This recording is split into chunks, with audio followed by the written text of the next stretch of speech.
when it comes to Xi Jinping, his family and cronies getting super rich off of the Chinese Communist Party's corruption, it is really difficult to keep track of the tangled web of deceit that they have concocted over the years.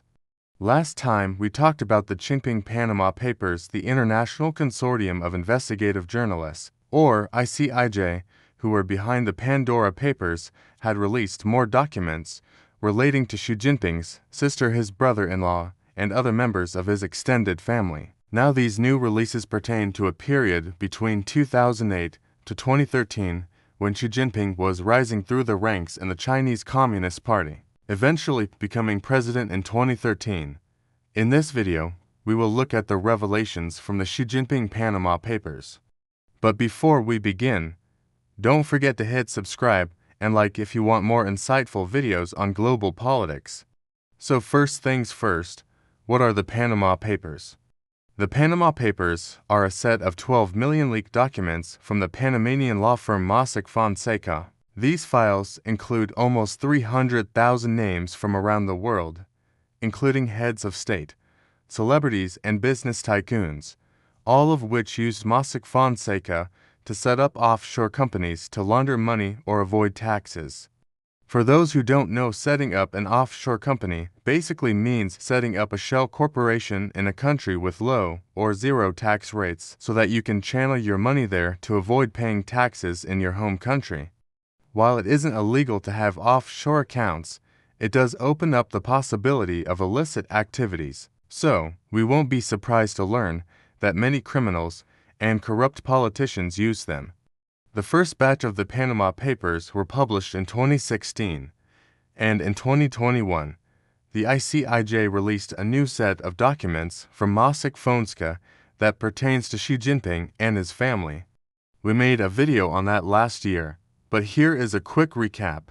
Xi Jinping's younger brother, Xi Jinping, was revealed to have been involved in several shady business deals, mostly in the property sector. To do this, he set up offshore companies through Mossack Fonseca. Also, Xi Jinping's daughter, Xi Ming's, who is known for living a lavish lifestyle, was found to own shares in a British Virgin Islands company called Silk Road Investments Limited. This company owned a 25% stake in a jewelry company based in Hong Kong called Old Watch Limited. Old Watch Limited, in turn, was a subsidiary of a conglomerate controlled by a mysterious billionaire from China named Xiao Shai. According to the South China Morning Post, the Xi family probably profited hundreds of millions of dollars from the deal. What makes it murky, though, is the fact that Xi Ming's didn't hold any position in Old Watch Limited, and yet she was listed as the beneficial owner of the company. In simple terms, it means that even though her name was on the documents, she didn't actually do anything. She just sat back and watched the money roll in. And guess what? It gets murkier because according to the documents, Xi Ming's never filed income tax returns, which meant that she technically avoided paying taxes on the profits that she made from this deal. As we said in our last video, these findings aren't exactly shocking. Most people knew that the Xi family profited handsomely from Xi Jinping's rise in the CCP, but still, it's nice to see concrete evidence of how much they benefited. Now moving on to the latest revelations. These new documents pertain to a real estate project in Panama called the China 100. This was a mega project that was going to consist of luxury residences, shopping malls, and a casino run by the Chinese gambling magnate and crime boss Alvin Chou. Chou is currently awaiting trial in Macau on money laundering charges. He was arrested last year after being charged with running an illegal cross-border gambling network. We'll talk more about him later. For now, let's focus on the China 100 project. Xi Jinping's brother-in-law, Zhang Zhicheng, a property tycoon from Zhejiang province, was a major player in the project. He headed a company called Zhejiangjian Investment Group, which invested heavily into the China 100 project. According to the documents, Zhang Zhicheng set up two offshore companies in the British Virgin Islands called BVI for Brithism Overseas Limited and BVI for Treasure Overseas Limited. The official purpose of these companies was stated to be investment holding. These two companies, along with a third one based in Hong Kong called Far East Treasure Limited, were used to funnel money into the China 100 project. In total, Zhang Zhicheng pumped more than $75 million into the project through these offshore companies. Who is Zhang Zhicheng anyway? As we mentioned earlier, Zhang Zhicheng is a property tycoon from Zhejiang province where Xi Jinping once served as party chief. Zhang is married to Xi Jinping's younger sister, Xu Jinping. Through his company, Gijian, he has developed massive real estate projects across China, and he also owns a winery and a golf club. Considering his family ties, he has obviously benefited a lot from Xi Jinping's rise to power. But wait, there's more. Another member of Xi Jinping's extended family, who pops up in the Panama Papers, is his cousin, Xi Yujin. Xi Yujin is the chairman of the Fujian Xi'an Group, a huge conglomerate based in Xiamen, Fujian. The group has interests in real estate, hotels, finance, and manufacturing. In the early 2000s, Xi Yujin applied for an export credit guarantee from the state-owned China Export and Credit Insurance Corporation to lend money to buyers of his products. In order to qualify for the credit guarantee, he needed a letter of recommendation from a high-ranking government official. Guess who he got to write him that letter? None other than Xi Jinping himself. At the time, Xi Jinping was a member of the CCP's 16th Central Committee and vice governor of Fujian province.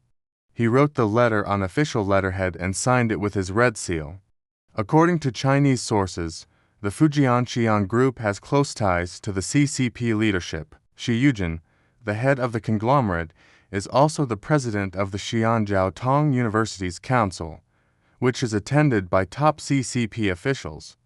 In 2009, Xi Yujin donated 1 million yuan, or about $142,000, to the university to establish a scholarship fund. Xi Jinping's father, Xi Zhongshun, was one of the university's founders. All of this goes to show how deep the roots of the Fujian Xi'an Group are in the Chinese Communist Party. What about Alvin Chao? If you don't know who he is, let us fill you in. Alvin Chao is a Chinese gambling magnate and crime boss who has a net worth of $1.3 billion. He founded the Macau-based gambling operator Tokton Group in 1981. His company operates 13 casinos in Macau and has a monopoly on VIP gaming in the region. VIP gaming refers to high-stakes gambling rooms where only wealthy individuals are allowed. Chao's casinos cater to Chinese high rollers who bet as much as $200,000 per game. He is also involved in illegal activities such as drug trafficking, human trafficking, and money laundering. In August 2021, Chao was arrested by authorities in Macau on charges of money laundering and running an illegal cross-border gambling network. Since then, he has been in jail awaiting trial. Coming back to the China 100 project, Zhou was hoping to get a casino license for the project. He met with several high-ranking officials from Panama to lobby for the license, including former Panamanian President Ricardo Martinelli and former presidential candidate and current legislator Rogelio Bicopa. It seems that Chao had a lot of connections in high places. However, he never got the license, and in 2018, he sold his stake in the project. Xi Jinping's family and cronies get richer and richer every day. They literally make billions of dollars while the common man suffers. Corruption is rampant in China, and there doesn't seem to be any end to it.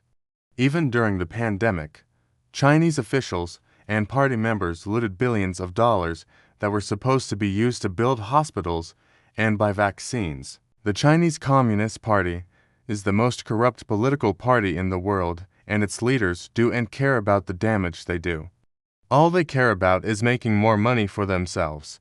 That's all for today. Let us know what you think in the comments below. And don't forget to like and subscribe for more insightful videos on global politics.